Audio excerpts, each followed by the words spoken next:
I mean, I'm just lazy, so it's great just not shaving. You know. Yeah, and you get a cool beard out of it. Yeah. Well, I get a beard. I don't know if it's cool, but I like it. My wife's okay with it. That's all that matters, I think. Yeah, my wife's also cool with it when I do it. I had a pretty sweet mustache. Well, sweet to me mustache last summer. When I was like waxing, and twisting, and then I got bored. Yeah, so I get that going on the. I get that going. Awesome. So what's up, man? Weird day. We today's Thursday, right? And yeah. kind of been running around. We're going to Michigan this weekend to visit my family, which is pretty cool. Not to like start on a bummer, but we found out 2 days ago that my dad has prostate cancer. Ooh. Which sucks. Yeah. And I wasn't going to go to Michigan. My wife was with my kids, but I'm changed my plans and I'm taking the weekend off and going there. So that's kind of like getting ready to be out of here kind of thing. Back during COVID, I heard this advertisement on the radio saying that there's this like, it's called Buffalo. I live in the Buffalo area. It's called a Buffalo Literacy Center, and they needed tutors to like help teach adults in basic literacy. And so that's like English as a second language, but also English speakers who just are behind in literacy. So, like I said, it was back during COVID. I heard this thing. I was like, hey, I like have extra time and could do that, and would think I would kind of like it. Plus, I've kind of I'm like 12 minutes south. It's 12 miles south of the city of Buffalo, and we don't have a ton of contact with them. And I thought, hey, I'll probably give me a chance to get connected to people, meet some people I wouldn't otherwise meet in my nice suburb, And so I signed up for this thing, and it took like 8 months before they assigned me to someone. And it was like in January this year, and I was like, well, I said I'd do it. I went through the training, and now every Thursday at noon, I have a 2-hour appointment no matter what, and I do not have the time I had in COVID. And so Thursdays are like wild. But I met a guy that I really like, and I get to work with him every week, and I get to choose what we read. So the Bible, good. He told me that the reason he wants to read is that he can't read his Bible, and he told me that before he knew I was a pastor, which is pretty darn cool. But today I end every session by having like I read something and he just follows along with his eyes, like he practices most of the session, and we kind of have been working through different short stories. And so today we started a Flannery O'Connor short story, which is because I get to choose. So anyway, so Thursdays are kind of wild, and this one in particular. But yeah, I had the day off from my day job, and I had to. So little bit of a whoopsie here. I did not pay my vehicle taxes for like over a year, like 2 years. That is over a year. Yeah. So my vehicle taxes were due in June. Like 2021. Okay. So I didn't pay them for that year, and then I didn't pay them for 2022 when June rolled back around. So, I mean, and June was only like 3 weeks ago, I guess. But I last time I paid taxes on that vehicle was in 2020. Yeah. So I had to go out today and take care of that. Is it like a property tax on the value of the vehicle? Oh, we don't do that up here. Please don't tell New York about that, because they're going to be like, we could have been doing that this whole time. What? I lived in Arizona, and you only pay property tax on the vehicle one time out there, but it's at the time of purchase, and the amount is so great they have to roll it into your loan.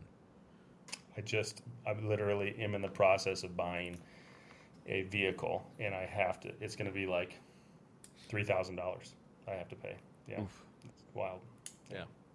So I had to go take care of that today because it's my day off from the day job. But I also needed to drop some pipes off at the tobacco shop to get them refurbished. I had to get a haircut. I had to get the vehicle inspected and have my oil changed before I can pay the taxes and renew the registration on it. And a buddy of mine, he's a soldier, and he's having a shindig, so I had to go get a visitor's pass to get on post. And I went and did all of those things in 3 hours. I was shocked. That's pretty awesome. Shocked. Yeah. So I actually have a brother down there. He lives in Pinehurst. But cool. he's, Yeah, it's not far. But he's he's at the base, so he's down there, and he has complained about similar things like the taxes and the inspection. But it sounds like it went okay, which is great. Yeah. Yeah, when I went to the DMV, which usually I was seriously budgeting 90 minutes to be at this DMV. Yeah. And when I got there was only one person in line ahead of me, so I was in and out in 20 minutes. But on my way out, the line had already grown to out the door and around the building. In like 20 minutes, everybody showed up, and I was like, "Wow, just barely beat." Back in the 90s, we would have said that's a God thing. Oh, yeah, no, totally. I actually thanked God on my way out for that, and then it made me realize that, like, this whole day, like, the fact that I went and got the oil change and everything and got all of it done in 3 hours, yeah, no, it's totally a God thing. Well, I think the thing that I've been thinking, because, I mean, what is a God thing? Isn't maybe a question, but I think I've been thinking is the God thing is that you're thankful to Him for it. You know what I mean? Like that's the actual God thing, because a lot of any number of wicked people could have had the same experience, and the thing they would have been missing is the gratitude. And so the God thing is that you actually get to be like, hey God, I had a good day, and you were sovereign the whole time, so thank you. Thanks. That's a God thing. Yeah. We used to have a word for it, providence. Yeah. It's what we would ascribe all of this to. I don't know if you've ever read like any of like George Washington's like letters or anything sort of from that time period, 1800s. But everything was, by the guiding hand of providence, we were able to do this safely today, and it's a reference to God mostly. I mean, probably just culturally, but it's a reference to divine providence, to God. Being sovereign, leading and ordering things. That used to be built into the culture, Right. Yeah. I wonder, was it, I guess people have written a lot to say that, maybe mindless references to providence, built into the culture aren't all that helpful in making us actually thankful, to God. Right. But I tend to think it's pretty cool when you already have the language in your, in your repertoire. And so I think it's good that we say, God bless and thank God when things go well or when we say goodbye, even if we don't mean it. I would rather just try to impart some meaning into the thing we already have there personally. Yeah. Yeah. I talked to a guy one time. He was kind of like atheist, I guess. And he said, I really want to be a Christian. I just can't, I can't believe. It's impossible to me. I don't get it. But I really wish I could. What do I do? Right now I'm going to a church and, I feel so fake. What do I do? And I was like, just keep going. Just keep, it's like push start in a car, just keep doing the thing. And who knows? Might click on for you. Yeah. I mean, especially if you're able to say, I wish that I could, right? Because, if that's true, then you already have the motions down. That's a pretty good step, right? So I'm curious, is that before or after you came to the Lutheran side? After. Because it's so representative of just the Lutheran theology of, the word and the means of grace, right? To say, oh, no. The best place for you to be is the place where promises of Jesus are getting thrown around a lot. That's the place we want you to be. And that's such an awkward thing because it is such a constant conversation, even amongst Christians, does going to church, going to church doesn't make you a Christian anymore than staying in a garage makes you a car, kind of thing. We're like, well, I don't really think that's true. Same. I think that church is where that's where most of us were made into Christians. So yeah. And even I think if you hang around long enough, Yeah, right. So a better comparison, it would be a car factory, not a garage. But either whatever, it's the place where things are made. Yeah, that's right. So the like providence as a thing we like. I think that if you could just like take on the idea of providence a little bit into like a daily life. I mean, I think a lot of people, it could start to be a freeing thing. So like it reminds me a little bit of like our Lutheran doctrine of vocation, right? So like when I don't have providence, everything I have freedom to do whatever I want, and that is like a problem because my life sucks. I could easily think that like, hey, I've got absolute freedom. And that puts me at the center of everything I'm experiencing, which is a bummer because I don't think I've done a very good job with my freedom, right? You might think this way. When you start to get vocation and say, well, yep, you have freedom as a Christian. You have the ability to make some choices that will do some things. But also, like, if you're at McDonald's and handing a drink out the window, we give you permission to say, God is using my hand to hand this person a drink right now. He's giving them the beverage they need or want or whatever. He's giving them a good gift, and I get to be part of it. And all of a sudden, providence even then kind of gets intertwined with your choices, and it's a thing that sets you free, Yes. Which is, really like the core of the bondage of the will, I think. Just you get set free, actually, in a way that I'm thankful for. It's also, I think, empowering in a way. I don't know. I think I brought this up before on the podcast, but have you ever read Dracula? I have not. Great book. You should read it. Really good book. It's just set up as a series. It's a found footage film, but like, before movies. So the whole book, Bram Stoker wrote it as a series of letters and journal entries and stuff like this that were compiled after the fact. Okay. And but there's this part at the very end where they're halfway across Europe and they're hunting down Dracula and they're going to kill him. This hardy band of Anglicans. And one of the guys, the only American on the trip, he says, what I can't understand is why God would allow such an evil to exist instead of exterminating it. Like, why wouldn't God get rid of this evil thing from the earth? And Dr. Van Helsing says, well, my dear boy, he is getting rid of this evil thing through us. He's using us to get rid of the evil thing. Yeah. And so in this way, providence is like, it's empowering. It's like, Jesus said, go be my hands and feet or whatnot. And, here you are, like actually doing the thing. Yeah, that's right. And it also means that like whatever little thing you have in front of you is purposeful too, which is pretty darn cool to kind of believe that. It also reshapes kind of a daily discipleship walk for a person too, I think.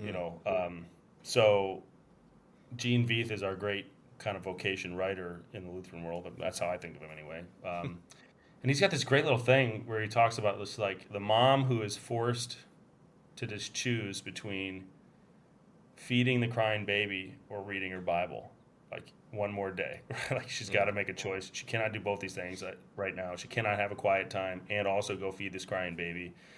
And like the obvious thing, the thing she has to go do is feed the baby. Like that's the thing she has to do. And also that's a step forward in just following Jesus, and you hold the baby and you pray while you feed the baby, and you do that today instead of reading. And maybe it's going to be months before you get back into whatever routine you liked, Yeah. But you can actually finish those months and kind of even think, I had some pretty good moments of following Jesus in those months, even though it wasn't the way I would write it, and that's I like that. He's using us now to do it, but also like. So I think that also with like that idea, so like why hasn't God gotten rid of this thing, or doesn't he? Is an implication of like timeline. Like I think I know what the timeline ought to be, and you're not following it, and that's actually that's actually like a thing I think about all the time. What is the timeline in an individual's life? What is the timeline in the life of the church to solve a problem, to eradicate an evil, to get rid of a thing? What's the timeline in all eternity?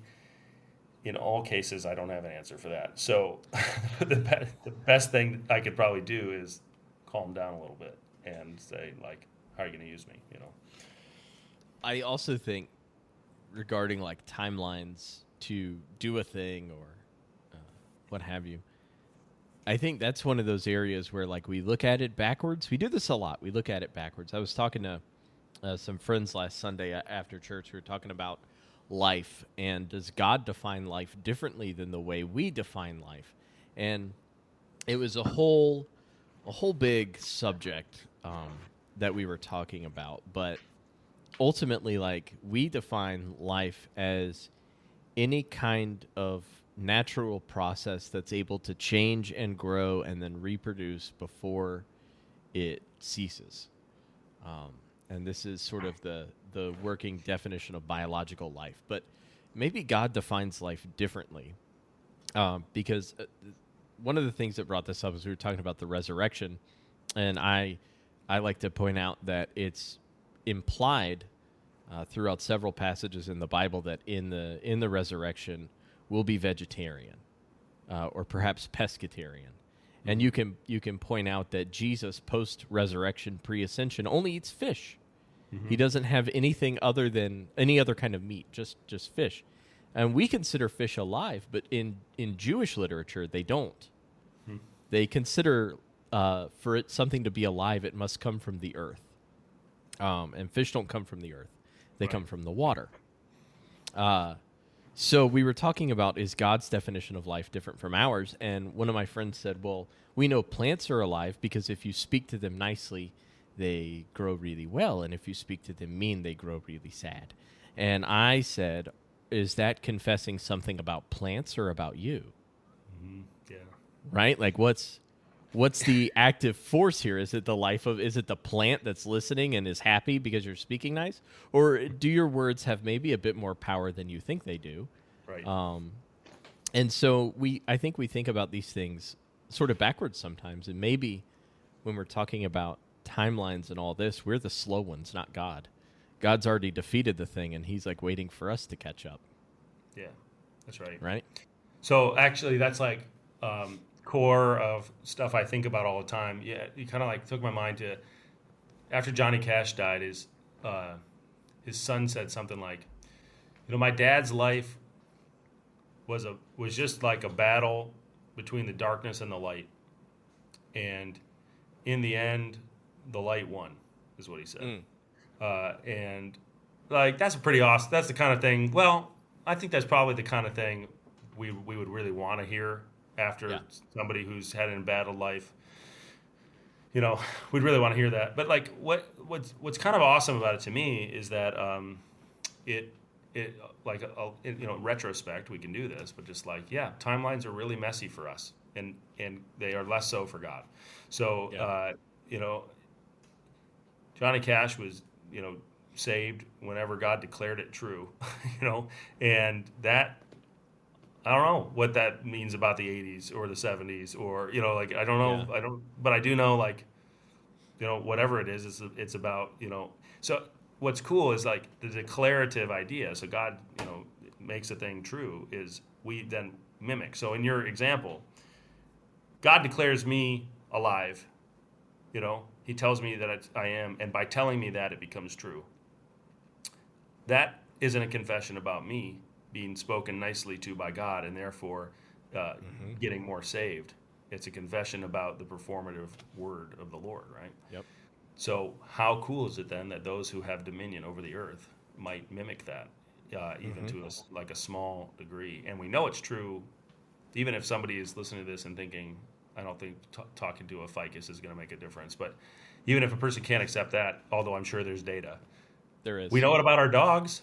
We know it about Yep. our kids and our neighbors. We know it about, every other. Ourselves. Yes. Every other thing, every other living thing we get to interact with shows us this. Yeah.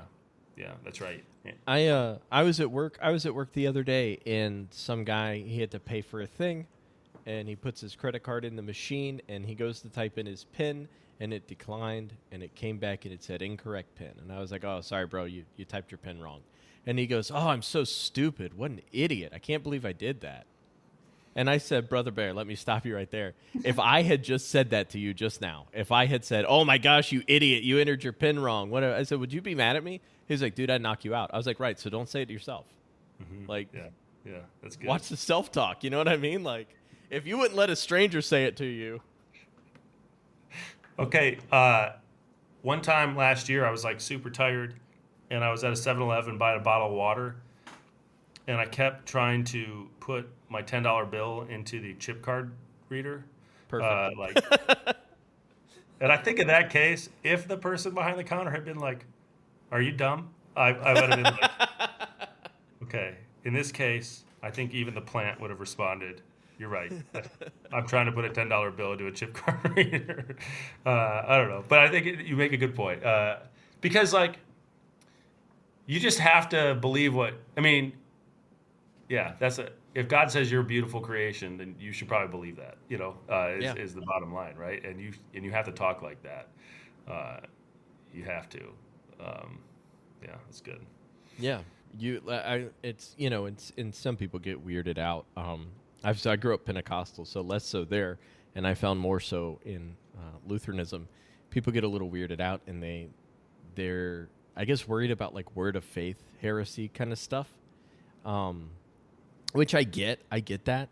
But there is a way in which, like, if God says a thing, you should also confess that thing.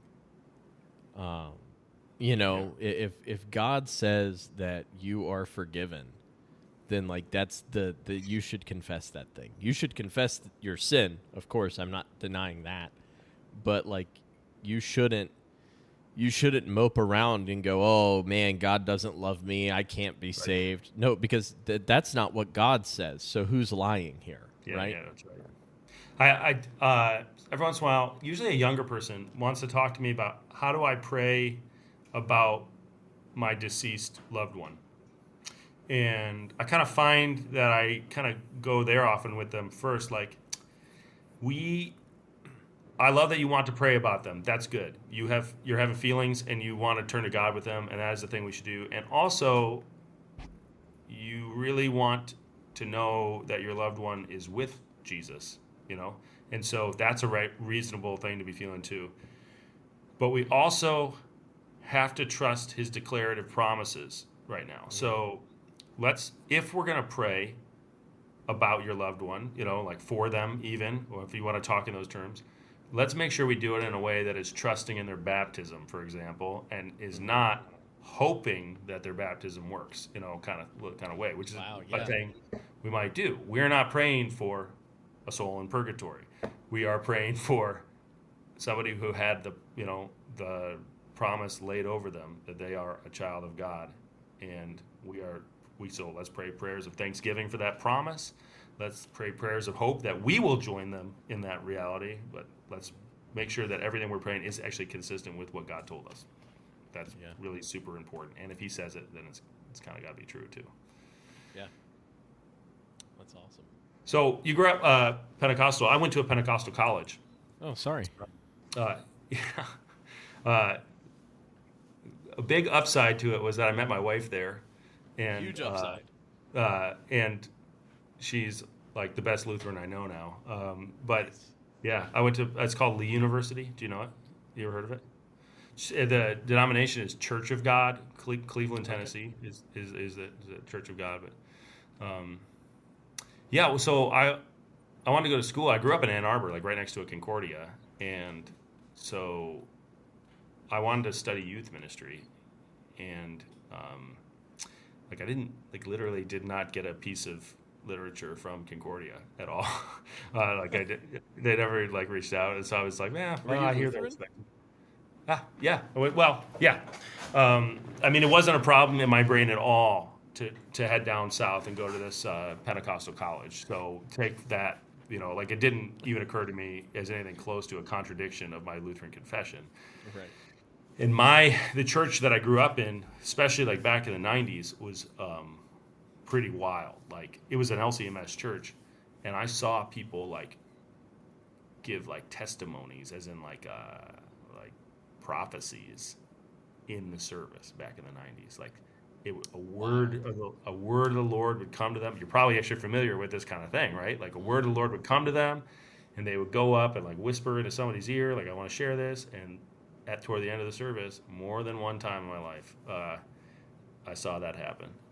And so I'm thankful for the church because I think it was an on-ramp for my non-Lutheran parents kind of moving toward, where we are today, which is a whole bunch of people with LSBs at home, even like home copies of LSBs, But yeah. So I was kind of Lutheran, but I wanted to study youth ministry, and this school down there, they were super cheap compared to most schools. It was like, I graduated high school in '06. That's when I went. So it was like $15,000 for a year with room and board of like liberal arts degree, and they had a youth ministry program. So I was like, well, I'm going to go do that. And I always say that that's how I became a Lutheran, was going to that Pentecostal college.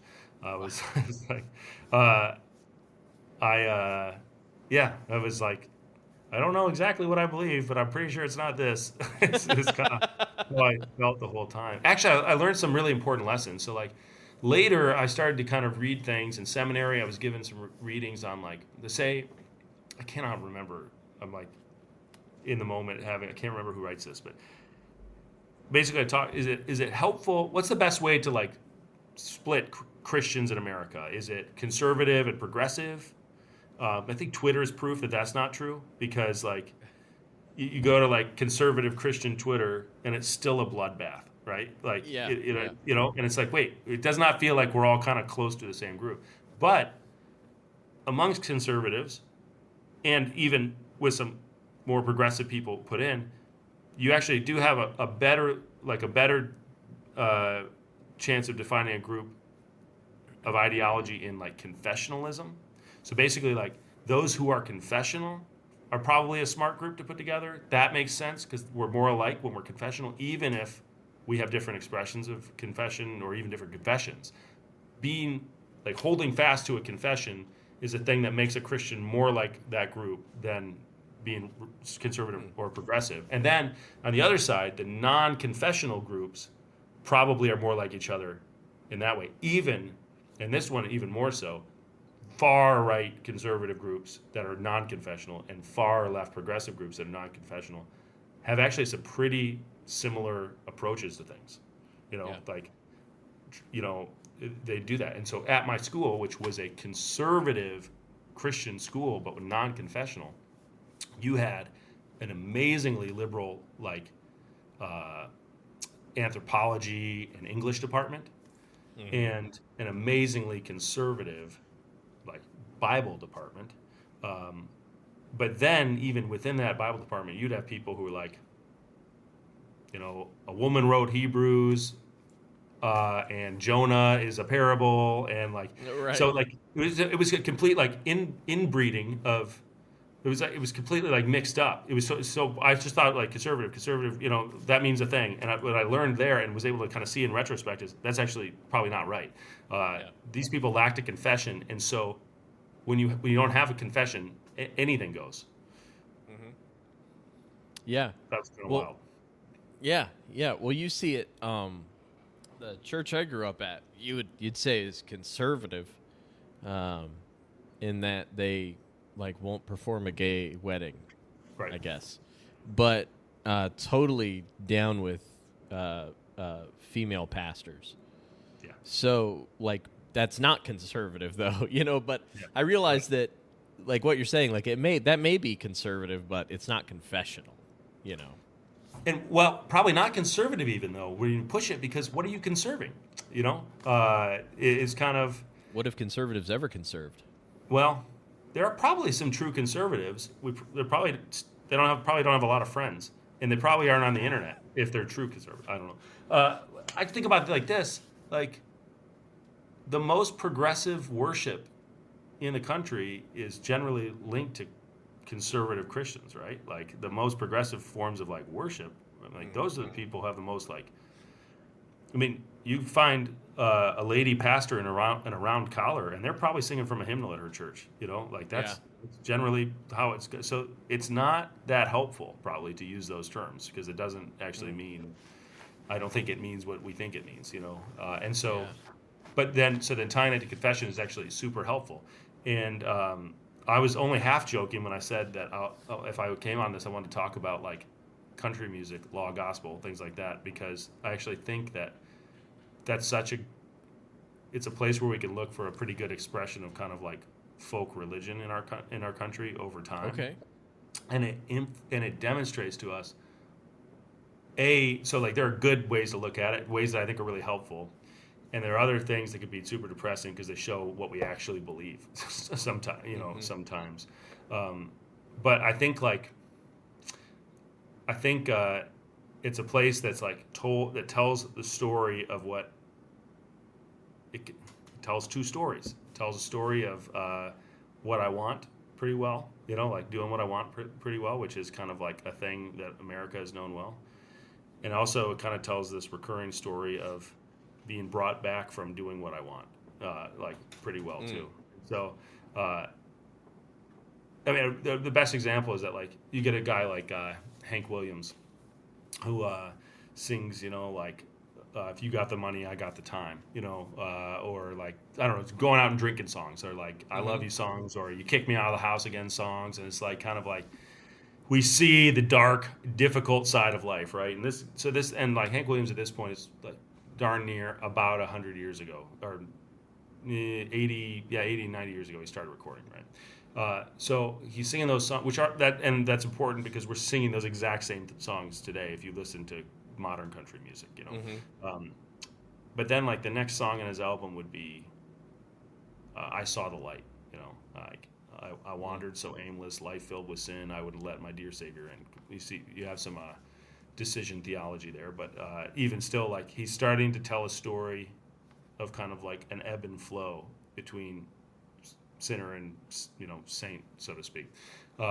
And then the next song on his album is like I'm a rambling man, about how he can't stay home, And then the next song on his album is The Lost Highway, about how I started going on a lost highway, and it actually starts to kind of like take on a form of like confession, I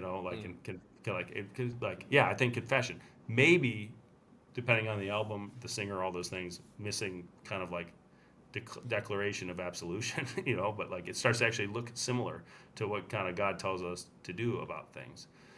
The trouble though, and this is why like when I said confession just now, I was talking confession of sin, but this is why confession like of faith matters.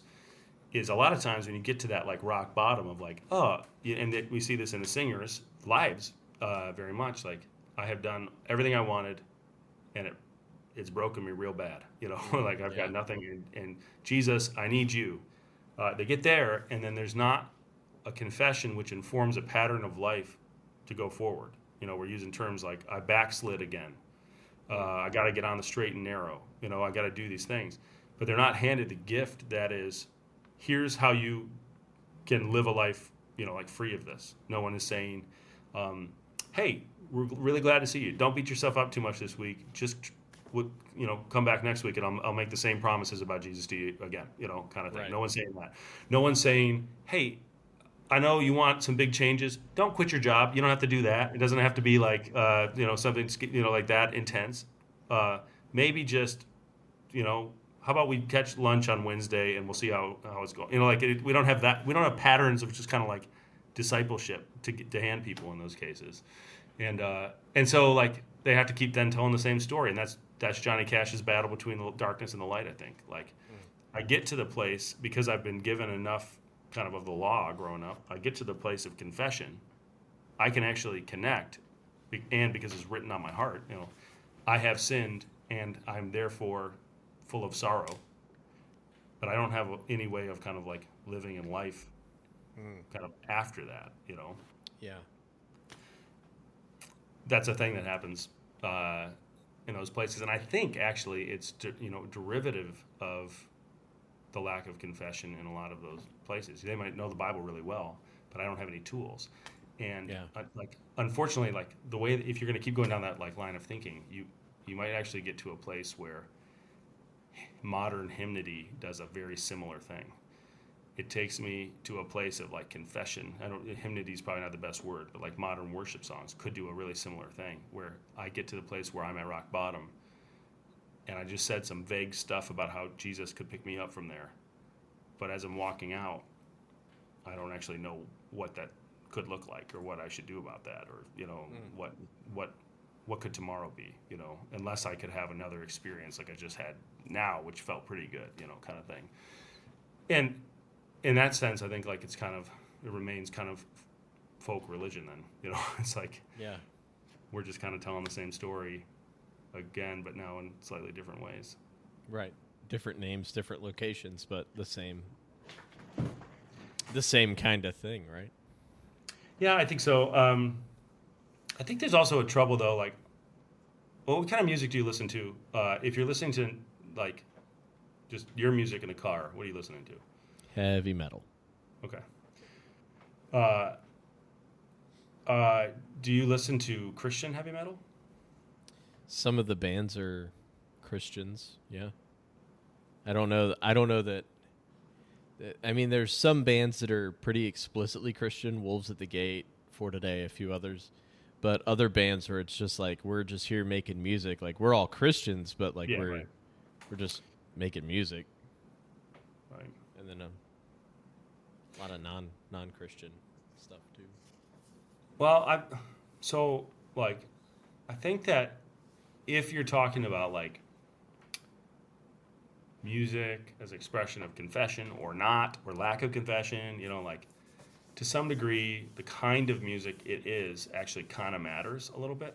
Like, in other words, I would give some credence to the complaints that people nowadays struggle with organ music because they've never heard an organ in their life before, or Right.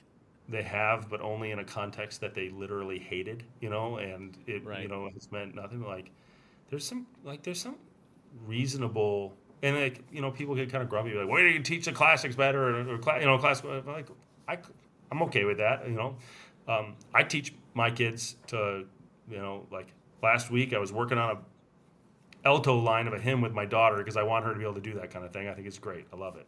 She also has a very different home life than most everybody on earth because her dad is a Lutheran pastor and into that kind of thing. So, but I do think in conversations about instrumentation then do start to matter because of how connected they are to also where we're going to express our lyrics, right?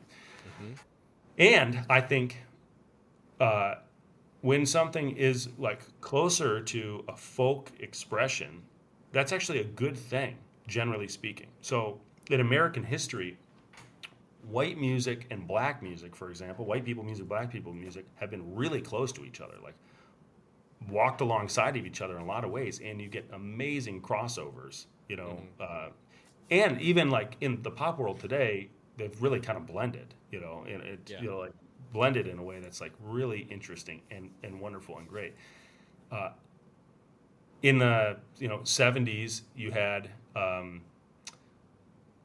really popular like black country singer, Charlie Pride, who was just right there doing the same thing. But even better than that was like Ray Charles making a country album, back then, in a way that it's like collaborating with all these other people, doing these things. But also, those were big moments, and they couldn't have happened even like 20 years before that. But I think what I'm getting at is this: like the music that is folk music can be a really helpful way to try to like communicate the gospel to people.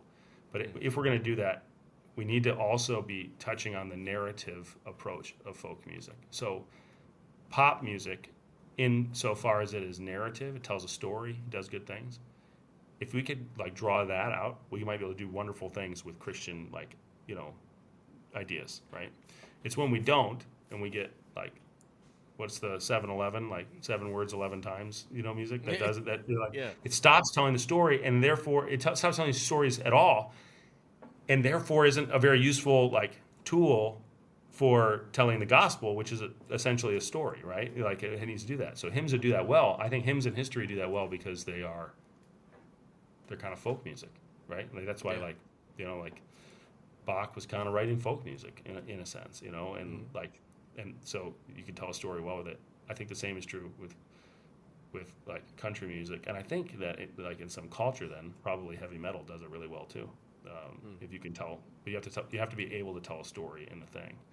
Yeah. I don't think the music we choose very often nowadays in worship, I don't think it always tells a story. It's not even intent on telling a story, so it doesn't connect to like our folk vibes very well.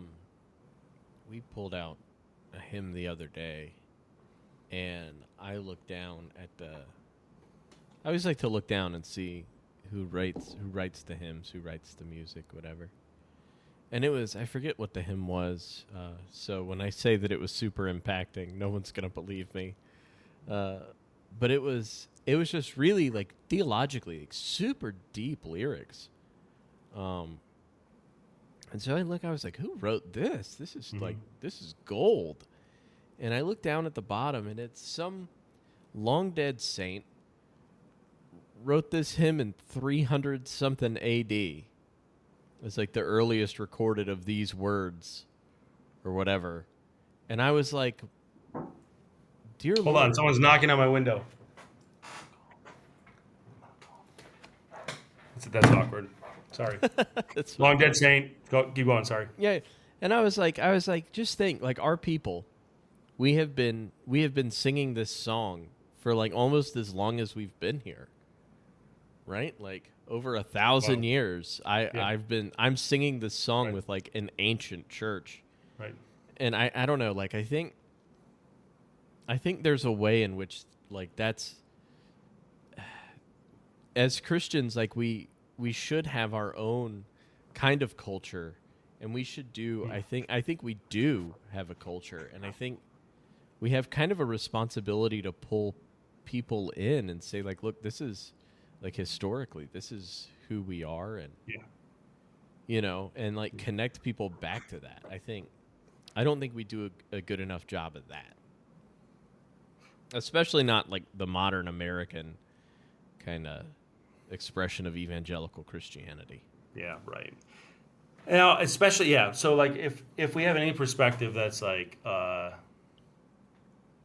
lot of times we're like literally like hostile toward that culture. Mm-hmm. Like we're like, wait, hey, is that, would you say that was in the culture for a long time? Yeah? Okay, then I don't want to be part of that. It's kind of like how we do that.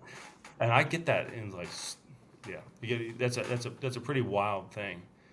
But I also think like the narrative of the gospel of Jesus Christ is so potent and so like it is all that if it is the church's culture, it should weave like a thread, essentially from the year. It should weave like a thread from the year 33 to today. Like we should be able to see post-resurrection Christian culture flowing in this way, and I think we generally do in the true church. Now, what's difficult about that is like you get some pretty like light moments down there where it's like, where was the Christian culture in 1518?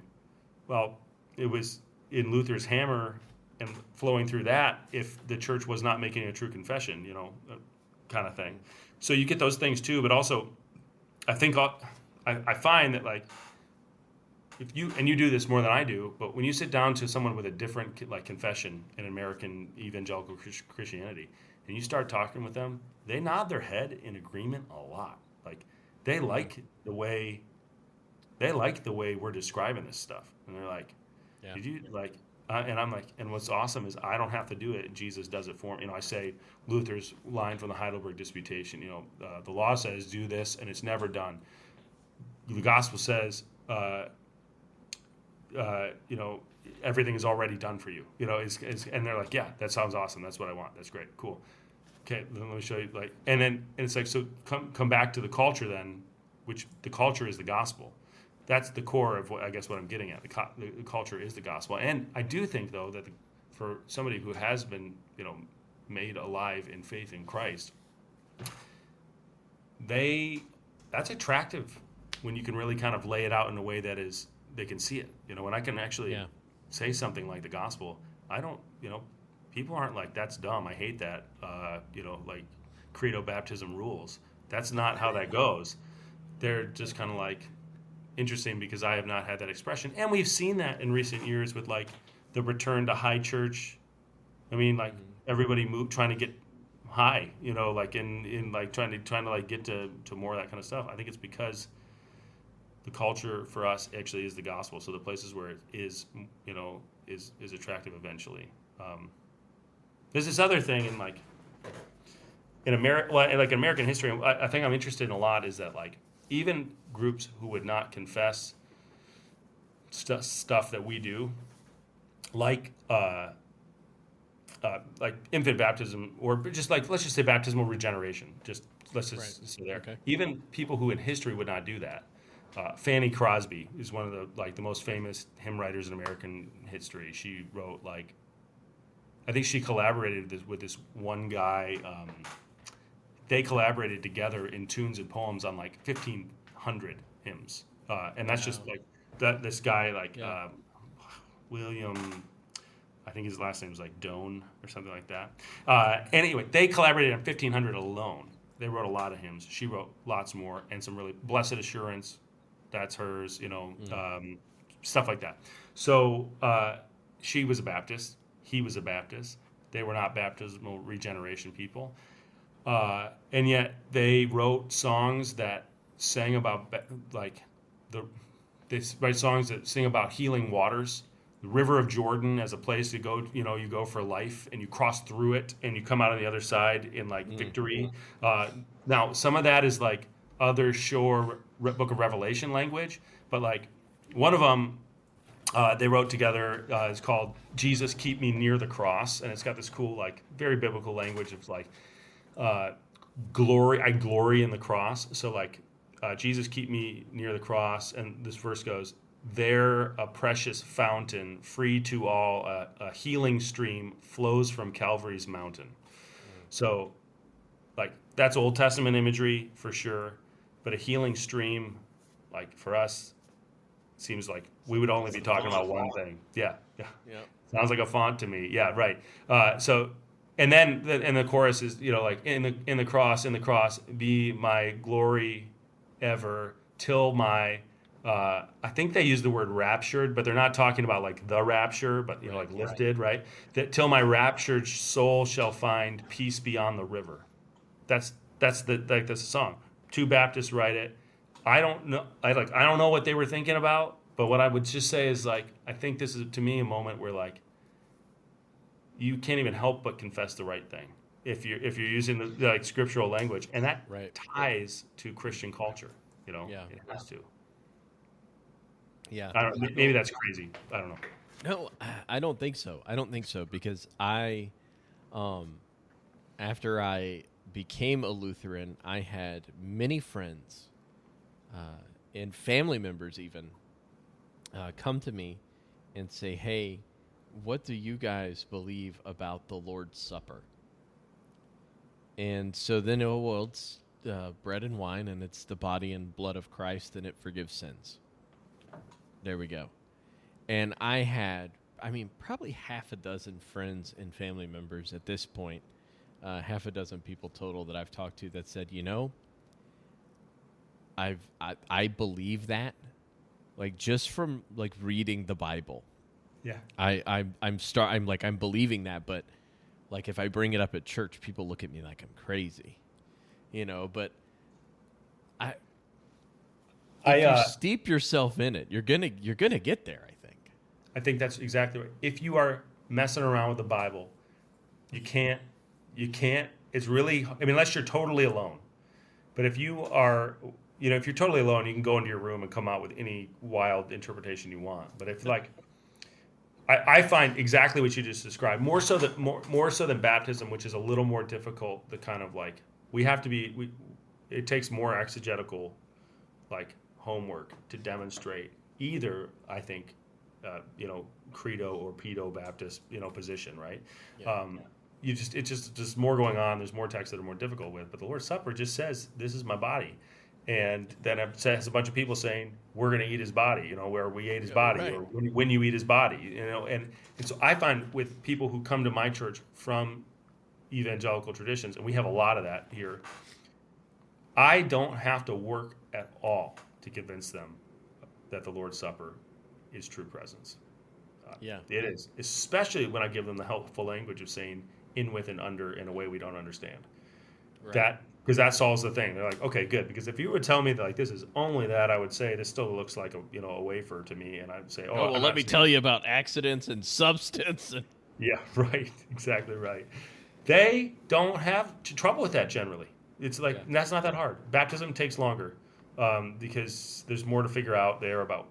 Like that is actually like the core of once you come around on baptism, decision theology and works righteousness in your confession have basically died off now. Like, but that's like that. It's the last kind of like twitching breaths of kind of like my wanting to be the one to have done something here, kind of thing. It's that it just takes a little while. I totally see that, and I think that like that potency of gospel truth then actually starts to drip out in a way where we can celebrate it when we see it other places, and then start to try to use that as a way to encourage a person to see that there could be more. There could be more. Even when an atheist accidentally writes a Christ film or something, and we could say, I actually had a professor at the seminary who would say that was his very theory was like the gospel is just so potent that it spills over into almost every story everywhere. And so if anyone's telling any kind of story, you will be able to, read God's truth into it so easily because that person didn't even know they were doing it, but they were, Yeah. You got to be careful with that though, or you, I don't know. That can also be dangerous. Well, you can't equate it with gospel. I don't mean to say that at all. Yeah. Which would be super dangerous. But then the question, and this is like what I was saying about a God thing earlier, is it's not that I can say God wrote this wicked thing. I'm not saying that He inspired you like Scripture to write this wicked thing because this thing is so potent. What I could say as a Christian is, look at this. Even in this corrupt story, I could see that this at least is good. I might still say I'm not going to let my kids watch that, or I'm not watching that ever again, or turn it off now. But I have the ability, the gift, because of the Holy Spirit, to actually like see goodness where God puts it. Yeah, wow. Like country music. I think so. I mean, I don't really listen to any country music that was recorded after like 1985. So that's not actually totally true either, because I'm not saying there's not redeeming qualities there. But I don't listen to much of it because there's less of it there. I think like there is. I think it stopped being the folk music for a large group of Americans. It stopped kind of connecting there. I mean, it still is for some people. I'm sure there's still good stories being told, or at least stories being told that could be used to see truth, good or bad truth. Other people started connecting with other things, and the folk expression of most young people is probably better represented in like, what was that thing about them? The Old Town Road song. Remember that one? Right. Yeah. Yeah. Like that's probably folk music. So, I have a question for you. So you call this Lutheran Answers? Is that a nod to the radio show, the Catholic Answers? Is that? So Catholic Answers is really big, and I started this thinking, what we need that, but like with the truth. So here we go. So I'm interested in that because I actually was a caller on Catholic Answers one time, like 12 years ago. I was going through like confused days of being at a Pentecostal college and having generally Lutheran like upbringing, but still like kind of confused about stuff, and like like a lot of confused young people started to be like, I wonder what these guys are doing, you know. So I would listen to Catholic Answers every once in a while, and I called to ask them about like conversion experiences, because I don't know about your Pentecostal upbringing, but the church, the school I was at, it was basically, we're looking for a road to Damascus experience in all conversions. Oh yeah. You got to be able to tell the story about your conversion being this like big thing. And I can remember a day like doing a sinner's prayer before I was a Lutheran with my mom. I was like maybe like 5. But I actually think, given the tools she had, it was the exact right thing, because I was confessing Christ as Lord. It was perfect. And I think of that still, even now. It was before I was baptized. I was baptized when I was 7. But I think of that still as the day that I'm pretty certain I was a Christian. I'm really thankful for the baptism. Super thankful for knowing that it wasn't, you know. But anyway, and they actually gave me a good and true answer, which was, we wouldn't say that. We would say, you know, basically, a child is raised in the faith and given, you know, like certainty of it at their baptism, and you don't need a road to Damascus experience, you know, to have that. So my one experience with them was actually one where they gave an answer pretty similar to probably how I would now, you know. Yeah. Point to get back to his back. Yeah, they've always been really cool. We've interacted on Twitter quite a bit. They've always been really cool people over there. So I've managed to develop friendships with several Catholics, and even a few priests, which has been really cool. Really been a huge blessing, especially to be able to like I'm really like noodling something and I can't quite like figure out the words to say. I tell you what, so my buddy's grandfather said this to me one day. He said you want to study biology, you ask a biologist. You want to study engineering, you ask an engineer. You want to study Christianity, you ask a Roman Catholic, because we've been doing it for 2,000 years. And a very Catholic line for him. But they do have words for things sometimes that, like, I'm struggling to, like, get an idea, and being able to shoot off a text to a priest friend and be like, hey, what am I trying to say here? Right. And them coming back and saying, well, this is how we say it. And it's like, oh, yeah, okay, I see, like, right. I see where we're going with this. Exactly. That is absolutely right. And, like the word concupiscence, how about that one? You know that one? Like,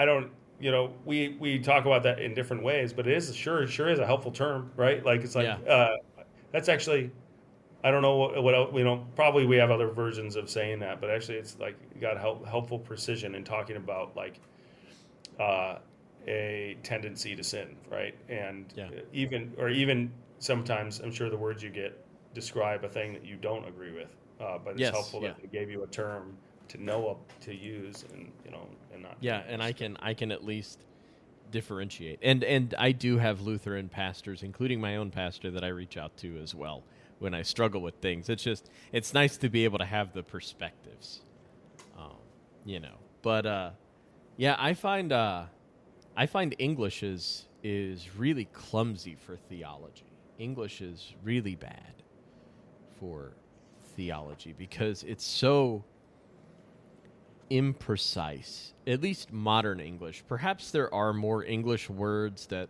have fallen out of use or that I can look up and use. You know, I try and read as many like dead people as I can, but there's still, like we had in our adult Bible study, we're going through just sort of Lutheran dogmatics, and we had that's my wife. We had a guy who we were talking about the resurrection and how there won't be any evil in the resurrection and how it'll be perfect. It'll be perfect in the resurrection. And as we're talking about this, he says how like you're never gonna fall and skin your knee. And I realized we're both saying perfection, and we are having two completely different conversations. because I'm talking about sinless perfection. But we're still going to be like human beings. If I walk up a grassy hill with dew on it, I might slip. You know, that's not like, is that a result of sin? That, I slip sometimes, that I trip over something, or, you know what I mean? And so but because because perfection can be rightly used to describe both things, here we are with this imprecision of English, sort of being clumsy around these rather delicate ideas. That happens a lot, I think. Yeah, it's really interesting. I've thought so, and and time does it too. So eternal truths that were largely, in our case, discussed at least at length in 1500s Germany, and then going and before, but also especially there, and then kind of flowing down to us. And now we have time as a thing. We have the issue of them being eternal truths, mysteries of God that have been given to us to whatever degree they have. And then we also do have the problem of a language that nobody really seems to like, but we're kind of all stuck with. Back to me tutoring a guy, and he's like, "Why does it do that?" And I'm like, "I don't know, man. It just does." My wife, when she's teaching our kids to read, is always saying that, and that's just one of those funny English things she'll say. Yeah. But I think about the frivolous theology discussion that is referenced in old timey is I think 1500s is how many angels can dance on the head of a pin. Have you heard that one? That's so. Okay, I guess I get that idea, but I've always assumed that made more sense as a little conversation, not I don't know.